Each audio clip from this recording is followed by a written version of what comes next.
Have you ever come home to find every last thing you owned packed in the garbage bags on the curb while someone you trusted smirks and tells you, "Oh, and by the way, you still owe me rent"?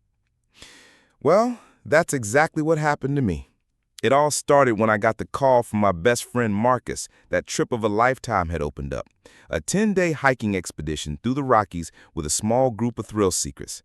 I'd only be gone for a week and a half, so I thought it was foolproof to ask my roommate, Jenna, to watch the apartment and feed my cat, Opal.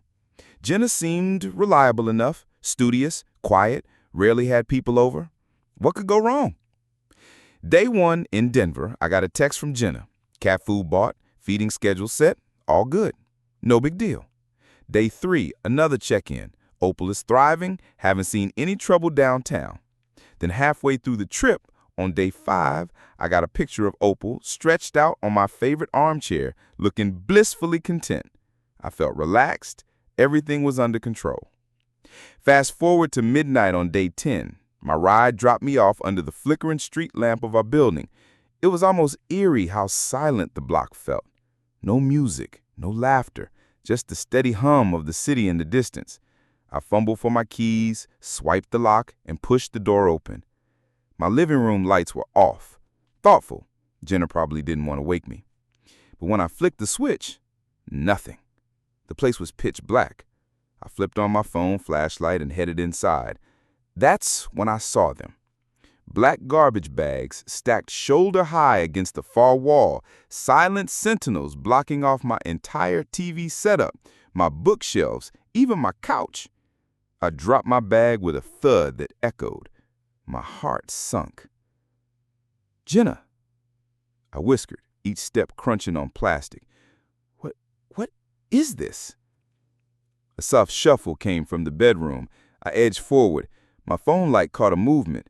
Jenna reclining in my desk chair, scrolling on her phone with one leg draped over the armrest. She looked up, blinked, and smirked. "Oh, hey," she said, standing slowly as if the garbage bags were no big deal. "Why are my things in bags?" I asked, voice shaking. "I told you I was going to clean. Got tired of stepping over all this clutter. Hope you don't mind." "But these are all my things," I said, placing my hand on the nearest bag and feeling the cold plastic. "My couch cover, my textbooks, my art supplies. That stuff was just lying around collecting dust. I thought you'd appreciate a more minimalist vibe." I laughed nervously. "Minimalist vibe? Jenna, this is extreme." She tilted her head. "Oh, and about rent, you missed your payment. It was due yesterday. So I sold a few things to cover my portion, but that only got me halfway. So I moved all your stuff out to the hall until you can pay up." I froze in disbelief. "You sold my things? Without asking me?" "Without you being here to stop me," she said coolly. "I figured you'd appreciate not having to pay so much. Consider it a friendly loan." A roar of panic surged through me. In 10 days, she dismantled my entire life. My favorite novels, sold. My laptop, gone. My headphones that cost a small fortune, she pawned them.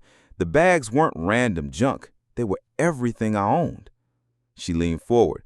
"I know you have that trust fund from your aunt's estate, so tell me how much is left. I need my half of the rent, plus what I fronted. I'm talking $1,200 total." I tried to speak, but my throat felt dry like sandpaper. "Jenna, no, you can't do this. That's theft." Her eyes flickered. "Legally? Maybe. But you're thousands deep in credit card bills. I'd say I'm saving you from interest fees." Suddenly it was personal. This wasn't about money. It was about betrayal. The person I invited to guard my home had betrayed me worse than any stranger. I backed away, turning on the hallway light. Boxes and bags lined the floor like tombstones marking lost valuables. My cat, Opal, perched on the windowsill, watching silently. My loyal companion looked as confused as I felt. "Give me a second to breathe." Though she clearly didn't have any intention of letting me catch my breath, she crossed her arms, waiting. I dialed my friend Marcus. He picked up graggly. I kept the flashlight trained on Jenna as I spoke in low tones. "I'm in. I won't leave. I need backup." He said he'd come right over. As we waited, I tried reasoning with Jenna. I asked her why she thought it was okay to liquidate my property. Each answer was colder than the last. She claimed I was irresponsible with money, that I owed her for sharing utilities and groceries. I realized she'd been building resentment for months, biding her time until I was vulnerable. 20 minutes later, I heard a knock. A hard rap. Marcus. I opened the door crack and pulled him inside. He yanked me away from Jenna and set his gaze on her. "Dude, what is going on?" he demanded. "She thinks I owe her rent, and so she pawns my stuff to get her money," I explained through clenched teeth. "You're kidding me." I shook my head, not even kidding. He turned back to Jenna. "Listen, you can't do this. It's illegal." She scoffed.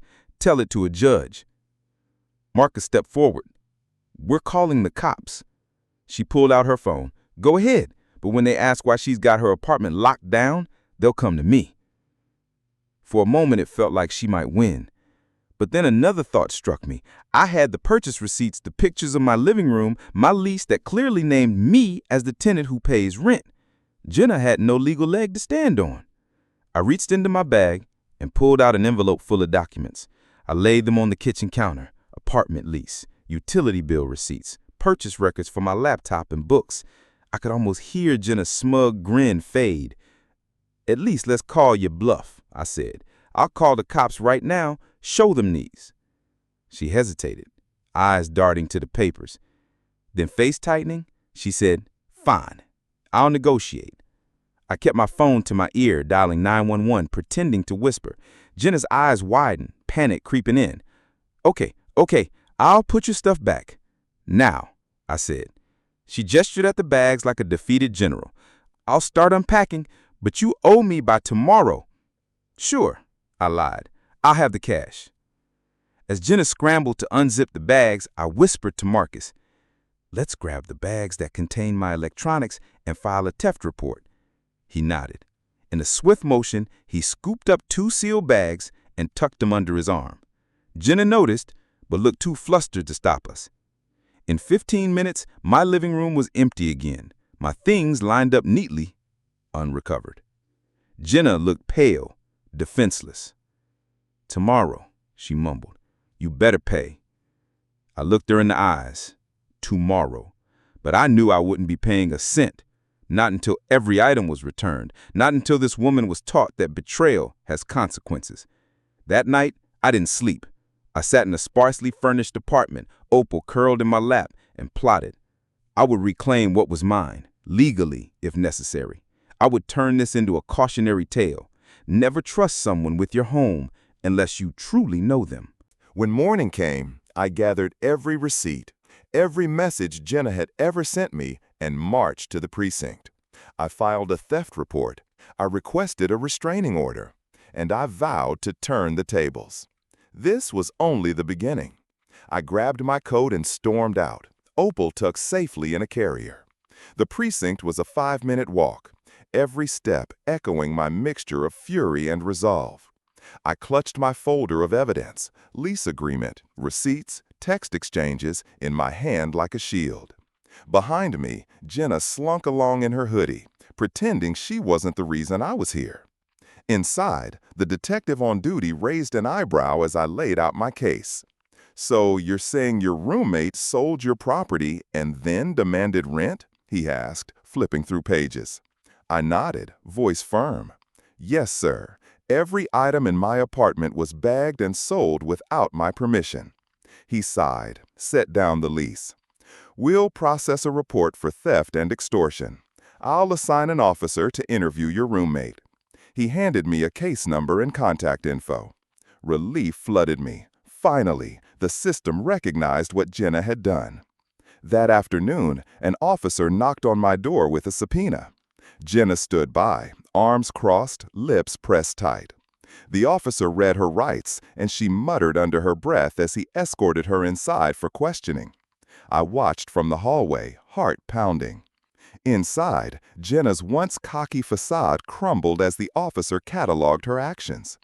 Each question cut deeper. Did you believe you had the right to sell another person's property? What did you do with the money? Did you knowingly deprive the tenant of her possessions? She kept sniffing, but her eyes betrayed panic. By evening, the officer emerged.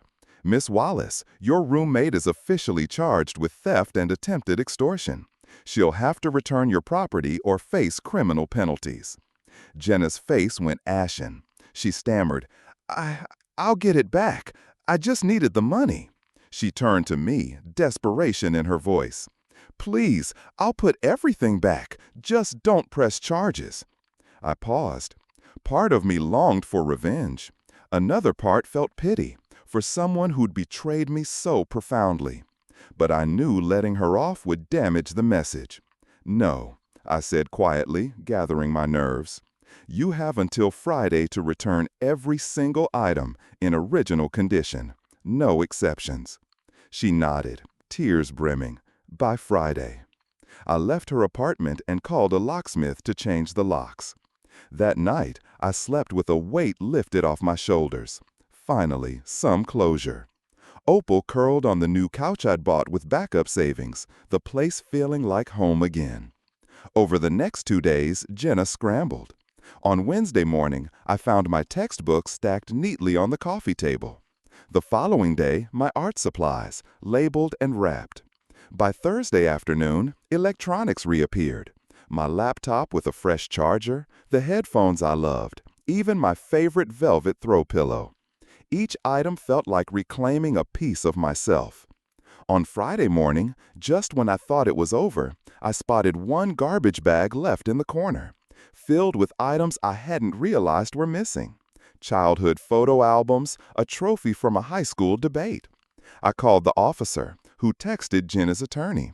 By noon, she sheepishly handed over the last bag, eyes avoiding mine.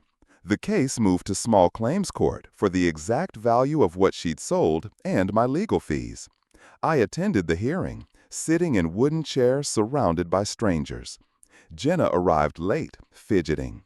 The judge reviewed the evidence, my receipts, her sales records, bank statements showing where she'd deposited my money. After a brief recess, the judge returned. "Miss Wallace," he said to Jenna, "you are ordered to reimburse Miss Ramirez $2,800 for stolen property, plus $350 in court costs. Failure to comply will result in further legal action." Jenna's shoulders slumped. She muttered something unaudible and slipped out. Walking out of the courthouse, I felt a visceral sense of victory and an unexpected twinge of sorrow.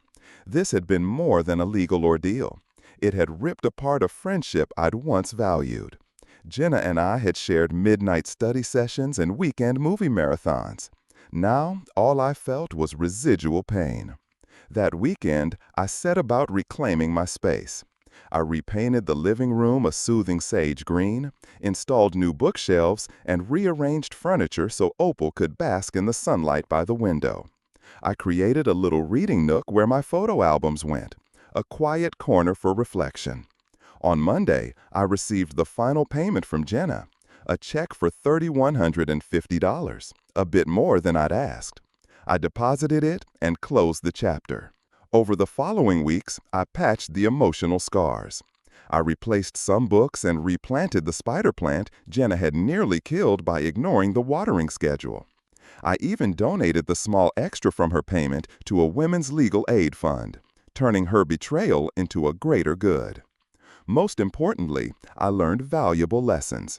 Trust must be earned. Boundaries must be clear. And sometimes, standing up for yourself is the bravest thing you can do. Months later, I moved out of that apartment altogether, finding a new place with a roommate through a reputable agency, with background checks and clear contractual terms. My lease included clauses about subletting and handling of property, fully bulletproofed against future betrayals. On moving day, I looked back at my old apartment, empty, echoes of the past lingering in fresh paint. I felt gratitude for my resilience, for the justice system that upheld my rights, and for Opal, whose purrs reminded me that even after the darkest betrayals, warmth and comfort await.